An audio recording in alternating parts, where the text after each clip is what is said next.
Hotline Miami 2 is a continuation of the events in Hotline Miami 1, and it follows a bunch of different groups that all have connections in some form or fashion to the events of the first game.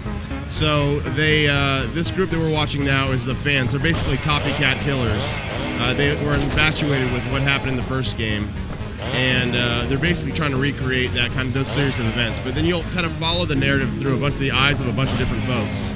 So there's a detective, and there's about 3 or 4 different kind of variables and narratives you're going to go through. Some of them change up the gameplay that you're familiar with quite a bit. And so that's kind of basically it, man. It's more of the same in a sense, but it changes up the plot quite a bit. Can you go into the specifics of like some of the new play styles and like what is Peter doing right now that's new? He's playing with the Swan twins, and the front one uses a chainsaw, and the back one fires with the right mouse button. So you're able to kind of control 2 characters at one time and do a lot of damage. But there's a bunch of different mask styles that you use to figure out, your play, what you like. There's a bear that has double Uzis. The detective has some kind of special gameplay features. The zebra does a special roll. So instead of just little perks, now they actually have special moves, which is kind of an interesting dynamic.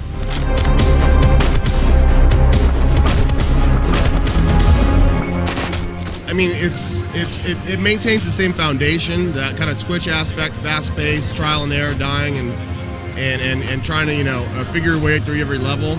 But at the same time, I think there's things like the boss battles. Some people were kind of frustrated with the boss battles in the first game. So Denaton, the developer, is going through and kind of making a lot of changes on how they approach those things and what that means.